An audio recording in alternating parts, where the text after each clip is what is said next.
নমস্কার, আমি শোভনদেব ঘোষ। প্রত্যেক দিনের মতো আজও আমি আমার অটোমেটেড গুগল শিট নিয়ে চলে এসেছি আপনাদেরকে ওভারঅল বাজারের কি পরিস্থিতির মধ্যে দিয়ে যাচ্ছে সেটা জানাতে, বিশেষ করে বলবো সেটা দেখাতে। কারণ এখানে আমি কোনো মতামত পোষণ করি না, বাস্তবে যেই সিচুয়েশানটা দাঁড়িয়ে আছে সেই সিচুয়েশানটা আপনাদের চোখের সামনে তুলে ধরার চেষ্টা করি। এই শিট কোনো নর্মাল এক্সেল শিট নয়, এটা গুগল শিট। এখানে অনেক কিছুই রয়েছে। দেখুন, আমি আস্তে আস্তে যদি সরাতে থাকি ডান দিকে, দেখুন অনেক ইনফরমেশান রয়েছে। সব কিছু মানে এটাকে আমি যদি এখন পুরো 200% করে দিই তাহলে সবটা একবারে দেখাতে পারবো না। তাই এক ঝলকে আমি যে তিনটে নিয়ে আমি আলোচনা করি, এটা হচ্ছে অ্যাস্ট্রোলজি পেজ। অ্যাস্ট্রোলজি দিয়েও কীভাবে ক্যালকুলেট করা যেতে পারে শেয়ার বা কোনো ইন্ডেক্স, সেটাও আমরা এখান থেকে দেখব। আর এটা রয়েছে আমাদের পোর্টফোলিও শিট, অর্থাৎ আমরা যখনই কোনো শেয়ার কেনাবেচা করি প্রত্যেকেই তার একটা হিসাব রাখি। সেটা আমরা কেউ খাতা বা এক্সেলে রাখি, চাইলে আমরা এরকম ডিজিটালিও রাখতে পারি, যেখানে অটো আপডেট হতে থাকে। মানে প্রত্যেক দিন আমার পোর্টফোলিও কতটা গেন লস কী দিচ্ছে এখান থেকেই আমরা দেখে নিতে পারি। চলুন এবার আমি প্রথমত সেক্টর অ্যানালাইসিস নিয়ে আলোচনা করে থাকি, আজও তাই করব। প্রথমে আমি এটাকে 200% করে নেব। প্রথমে দেখুন বাদিকে বেশ কিছু ইম্পর্টেন্ট লিঙ্ক রয়েছে, যেমন বিজনেস চ্যানেল, অর্থাৎ শেয়ার বাজার সংক্রান্ত আলোচনা হয় এরকম কিছু চ্যানেল। কবে কোন কোম্পানির রেজাল্ট বেরোবে তার ইনফরমেশান এখান থেকে পেতে পারি। কবে বাজার ছুটি থাকবে, কোন কোন দিন, সারা বছরের হিসাব আমরা এখান থেকে পেতে পারি। আজকে কোন কোন শেয়ারগুলো সব থেকে বেশি বেড়েছে, প্রত্যেকটা ইন্ডেক্সের কি অবস্থান রয়েছে, বিশ্ববাজার কীরকম চলছে, প্লাস বেশ কিছু স্টক, যেই স্টকগুলো অনেকটাই নিচে পড়ে গেছে, অর্থাৎ 52 উইকস লো থেকে জাস্ট বাউন্স করা শুরু করেছে, এরকম কিছু একটা ফিল্টার এখানে বানানো রয়েছে। সেই অনুযায়ী এখানে বেশ কিছু স্টকের নাম আসে, কিন্তু এটাকে আবার কেউ টিপস হিসাবে মনে করবেন না, কারণ এগুলো সমস্তটাই অ্যানালাইসিস করেই আপনাকে সিদ্ধান্ত নিতে হয়। এই শিট আমি আমার স্টুডেন্টদের উদ্দেশ্যে তৈরি করেছি। আর এখানে আমি একটা রো আলোচনা করে দেবো, আশা করি তাতে আপনারা বুঝতে পারবেন যে ওভারঅল বাজারটা কিভাবে আমরা এই শিটের মাধ্যম দিয়ে একটা অনুধাবন করতে পারি যে বাজার কি ইন্ডিকেট করছে। প্রথমে যেটা রয়েছে সেটা হচ্ছে নিফটি 50, লাস্ট 55 দিনের হাই হচ্ছে এইটা, আজকের ক্লোজিং এইটা। আর আজকে কত পার্সেন্ট আপ বা ডাউন রয়েছে, একদমই ফ্ল্যাট মার্কেট ক্লোজ হয়েছে। আর এই পার্সেন্টেজটা আমাদের বোঝাচ্ছে আজকের ক্লোজিংটা 55 দিনের হাই থেকে কত পার্সেন্ট নিচে। নিফটি আজকে 55 দিনের হাই থেকে কত পার্সেন্ট নিচে চলছে। একইভাবে এখানে দেখাচ্ছে 55 দিনের লো, এবং এখানে আমরা দেখতে পাচ্ছি 55 দিনের লো থেকে আজকে নিফটির ক্লোজিং কত পার্সেন্ট ওপরে রয়েছে। ফলে এই দুটো দেখলেই কিন্তু আমরা বুঝতে পারছি যে লো থেকে মাত্র এইটুকু ওপরে আর হাই থেকে এতটা নিচে, অর্থাৎ বর্তমানে নিফটি নিচের দিকে আসারই প্রবণতাটা বেশি এখানে ইন্ডিকেট করছে। এবার আমি আস্তে আস্তে ডান দিকে সরতে থাকবো। এখানে রয়েছে 52 উইকসের হাই, আগে যেটা দেখছিলাম সেটা 55 দিনের হাই ছিল, এটা হচ্ছে 52 সপ্তাহের হাই। আর এখানে রয়েছে 52 সপ্তাহের লো। এই পার্সেন্টেজটা আমাদেরকে বোঝাচ্ছে আজকের ক্লোজিং 52 সপ্তাহের হাই থেকে কত পার্সেন্ট নিচে, অর্থাৎ নিফটি ম্যাক্সিমাম কত পার্সেন্ট কারেক্ট করেছে। আর এটা আমাদেরকে বোঝাচ্ছে নিফটি 52 সপ্তাহের লো থেকে আজকের ক্লোজিং কত পার্সেন্ট ওপরে রয়েছে। অর্থাৎ এই দুটো পার্সেন্ট থেকে দেখলেও কিন্তু আমরা বুঝতে পারছি যে নিচের দিকে আসারই প্রবণতা বেশি রয়েছে। আর এটাকে আরও সহজে বোঝার জন্য আমি এখানে ইয়েলো হার্ট আর গ্রিন হার্টের মাধ্যম দিয়ে প্রত্যেকটা সেক্টরকে বা ইন্ডেক্সকে বোঝার সুবিধা করে দিয়েছি, যেখানে এটা ইয়েলো শো করলে বোঝায় যে নিফটি 52 উইকস লোয়ের কাছাকাছি আছে, আর যদি গ্রিন থাকে তাহলে বোঝা যায় যে 52 উইকস হাইয়ের কাছে রয়েছে। তাহলে এটা দেখলে আমরা বুঝতে পারি যে কোন সেক্টরটার মধ্যে কতটা স্ট্রেংথ রয়েছে। এখানে সেক্টরের নাম রয়েছে, আর আমি আস্তে আস্তে স্ক্রল করছি, আপনারা দেখতে থাকুন কোন সেক্টরটার কি অবস্থা রয়েছে। এখন এই আমি আস্তে আস্তে স্ক্রল করছি, দেখতে থাকুন। এখানে নাম লেখা রয়েছে প্রত্যেকটা সেক্টরের, প্লাস এখানে রয়েছে 5SM কি ইন্ডিকেট করছে। যে টেকনিক্যালের প্রথম ইন্ডিকেশান হয় 5SM, 5SM উপরে যদি প্রাইস চলতে থাকে সেটা প্রথম পজিটিভ ইন্ডিকেশান। একইভাবে 5SM নিচে প্রাইস চলতে থাকলে সেটাও কিন্তু প্রথম নেগেটিভ ইন্ডিকেশানের মধ্যে পড়ে। আর যখনই নেগেটিভ ইন্ডিকেট করে অর্থাৎ এখানে থামস ডাউন শো করে, আর যখনই পজিটিভ ইন্ডিকেট করে তখন সেখানে থামস আপ শো করে। আমি আস্তে আস্তে স্ক্রল করছি প্রত্যেকটা সেক্টরকে, এখান থেকেও আপনারা বিচার করুন যে কে লোয়ের কাছে আছে, কে হাইয়ের কাছে আছে। আর এখান থেকেও টেকনিক্যাল কি ইন্ডিকেট করছে সেটাও আপনারা একটা ধারণা নিন। এখানে কিন্তু এমন নয় যে হলুদ মানে সেটা খারাপ, হলুদ মানে হচ্ছে আমরা সেগুলোকে অনেকটাই সস্তায় পাচ্ছি, অর্থাৎ সেই সেক্টরটাকে অনেকটাই সস্তায় পাচ্ছি। এবার এই সেক্টরের মধ্যে আবার কোন কোন স্টক পড়ে, ধরুন আমি যদি আজকে কথার কথা আমি বলি নিফটি এফএমসিজি, নিফটি এফএমসিজি আমি দেখছি ইয়েলো, কিন্তু ইয়েলোর মধ্যে এই নিফটি এফএমসিজি কোন কোন স্টক পড়ে, এটার জন্য কিন্তু আমরা যদি এই লিঙ্কটাতে আসি, এই যে অল ইন্ডিসেস, এখানে ক্লিক করলেও আমরা এই সেক্টরগুলোই পাবো। আবার সেই সেক্টরের মধ্যে ক্লিক করলে সেই সেক্টরের মধ্যে কোন কোন কোম্পানি পড়ে সেই ইনফরমেশানগুলো কিন্তু আমরা পেয়ে যাই। আরও ডান দিকে যদি সরতে থাকি, এখান থেকে আমরা চাইলে তার টেকনিক্যাল চার্ট ওপেন করতে পারি। জাস্ট লিঙ্ক আছে, লিঙ্কে ক্লিক করলে চার্ট ওপেন হয়ে যাবে। আরও ডান দিকে যদি আমরা সরি, এখানে রয়েছে আজকের নিফটি কত হাই করেছে, আজকে কত লো করেছে, তার পিভট কত, তার কি সাপোর্ট ছিল, তার কি রেজিস্ট্যান্স ছিল, যাবতীয় ইনফরমেশান কিন্তু আমরা এখান থেকে পেয়ে যাই। আর এই পিভটের কালার গ্রিন শো করলে বুঝতে হবে আমাদের টেকনিক্যালি এটা ইন্ডিকেট করছে যে বাজারের ওপরের দিকে যাওয়ার স্ট্রেংথটা বেশি আছে। একইভাবে এটা যদি এরকম রেডিশ কালার থাকে তখন সেটা ইন্ডিকেট করে যে এটা স্ট্রেংথ নিচের দিকে, অর্থাৎ স্ট্রেংথ কম, নিচের দিকে যাওয়ার প্রবণতাটা বেশি।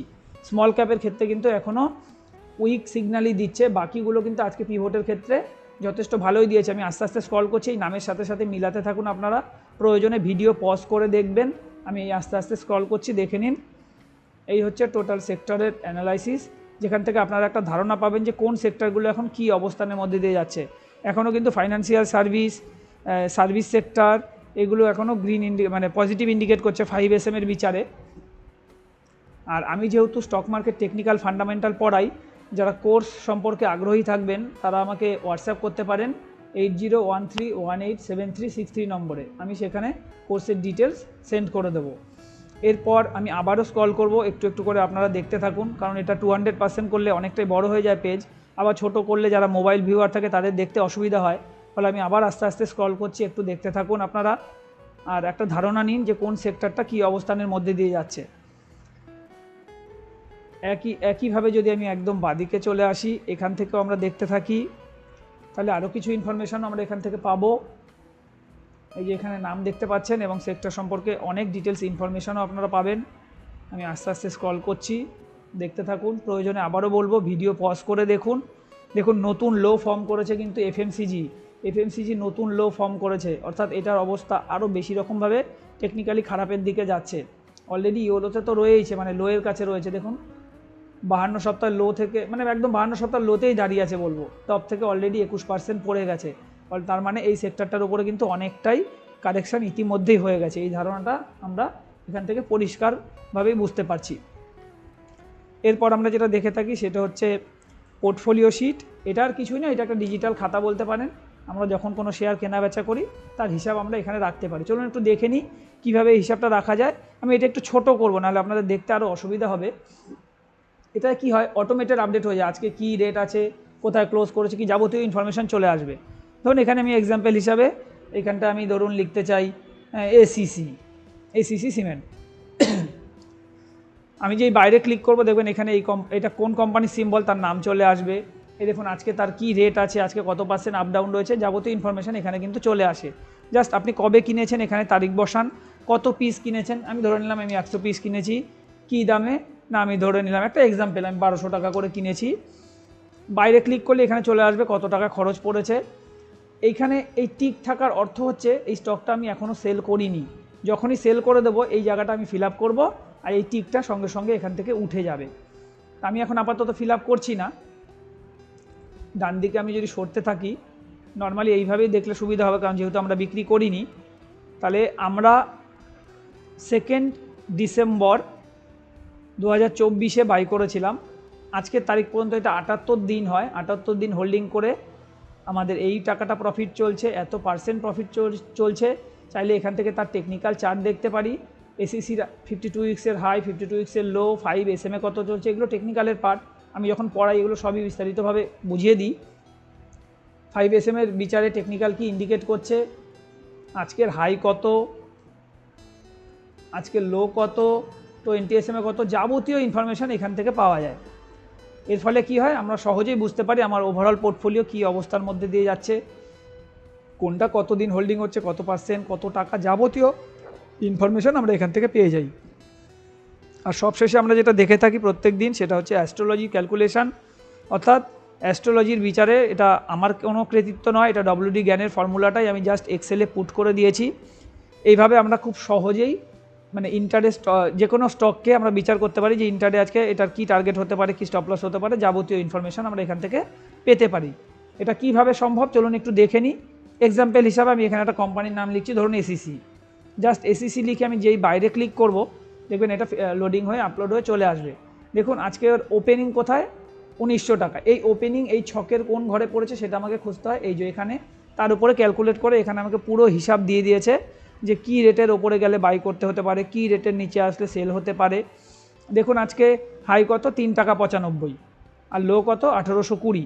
এখানে দেখুন বাইংয়ের ক্ষেত্রে বলেছিল 1903, মানে তো একেবারে 3 মেপে মেপে 3-এ আমরা নেব না, 314, তার থেকে অবশ্যই একটু গ্রেস দিয়েই নেব। তাই এখান থেকে কিন্তু খুব একটা হামারি ওপর দিকে যায়নি, কিন্তু নিচের দিকে যদি বলি, নিচের দিকে সেল বলছে 1892-এর নিচে। সেখান থেকে আজকে 1 2 3 4 চারটে টার্গেটই কিন্তু হিট করে গেছে। 1849 ছিল ফোর্থ টার্গেট, 1892 বিক্রি করলে 1849, মানে সেটা অনেকটাই বড় টার্গেট। আজকে লো এখানে দেখতে পাচ্ছেন 1820 পর্যন্ত চলে এসছে। আর এগুলো যে যখনই যেটা অ্যাচিভ হয় সেটা এরকম কালার হয়ে যায়। বাইংয়ের দিকে অ্যাচিভ হলে এগুলো গ্রিন কালারে এই বক্সগুলো ফিল হতো, আর সেলিংয়ের দিকে অ্যাচিভ হলে এগুলো যেরকম রেড কালারে ফিল হয়ে আসে। এটা কখন করতে হয়, 9টা 10 বেজে গেলে জাস্ট এখানে আপনি যেই কোম্পানিটাকে চাইছেন সেই কোম্পানির জাস্ট সিম্বলটা এখানে বসিয়ে দিন, তার ইনফরমেশানটা আপনি পেয়ে যাবেন ইন্টারডের জন্য সেটা কীভাবে কাজ করতে পারে। একইভাবে এটাকে আমরা ইন্ডেক্স দিয়েও দেখতে পারি। ধরুন আমরা যদি নিফটিকে দেখতে চাই, জাস্ট আমার নিফটির সিম্বল এখানে লেখা রয়েছে, আমি জাস্ট কপি করলাম, সিম্বলটাকে এখানে বসিয়ে দিচ্ছি। এবার দেখুন নিফটির ডিটেলস চলে আসবে। নিফটি কি বলছে, 22,990.14 উপরে গেলে বাইং হতে পারে। আজকের হাই দেখুন 992, তার মানে এখানটা একটা ধাক্কা খেয়ে গেছে। আবার সেলিংয়ের দিকে কি বলেছে, 952 ব্রেক করলে আমরা সেল পজিশন নিতে পারি। আজকে দেখুন 1 2 3 4 চারটে, ফোর্থ টার্গেট ছিল 22,812, আজকে লো কত দেখুন 22,801। জাস্ট 9টা 10 বেজে গেলে এখানে আপনি যেই কোম্পানিটাকে চান তার শুধু সিম্বলটা এখানে বসিয়ে দিন, আপনাকে অ্যাস্ট্রোলজির উপরে বেস করে ক্যালকুলেট করে সমস্ত ইনফরমেশান আপনাকে দিয়ে দেবে। তা এটা ছিল অ্যাস্ট্রোলজি পেজ। আমি আবারও বলবো এটা আমার স্টুডেন্টদের জন্য আমি তৈরি করেছি। আর যারা কোর্স সম্পর্কে বিস্তারিত জানতে চান, আমার কাছে ফান্ডামেন্টাল টেকনিক্যাল পড়তে চান, আমি fundamental technical, risk management, money management, portfolio management সবটাই পড়াই। আমি একটা কম্প্যাক্ট কোর্স দাঁড় করেছি যাতে স্টুডেন্টদের কোনোদিনই পরনির্ভরশীল না থাকতে হয়, কারণ আমি টিপসে বিশ্বাসী নই, আমি টিপস দিই না। আমি চাই আমার স্টুডেন্টদের যেন কোনোদিন কোনো টিপসের প্রয়োজনই না পড়ে, তারা যেন স্টক নিজেরাই খুঁজে নিতে পারে। তাই যারা শেখায় আগ্রহী থাকবেন তারা আমার সাথে যোগাযোগ করবেন। আর এই শিট আমি তাদেরকে দিয়ে দিই, যেই শিট অনেকটাই তাদেরকে গাইড করে। বিশেষ করে সেক্টর তো একটা খুবই গুরুত্বপূর্ণ বিষয়, সেক্টর দেখে যাতে আমরা খুব সহজেই সিদ্ধান্ত নিতে পারি যে মানে ওভারঅল বাজারের এখন কি পরিস্থিতি চলছে বা কিছু। আর সবশেষে বলবো, যারা সম্পূর্ণ ভিডিও দেখলেন তাদেরকে ধন্যবাদ জানিয়ে আমি আজকের ভিডিও এখানেই শেষ করব।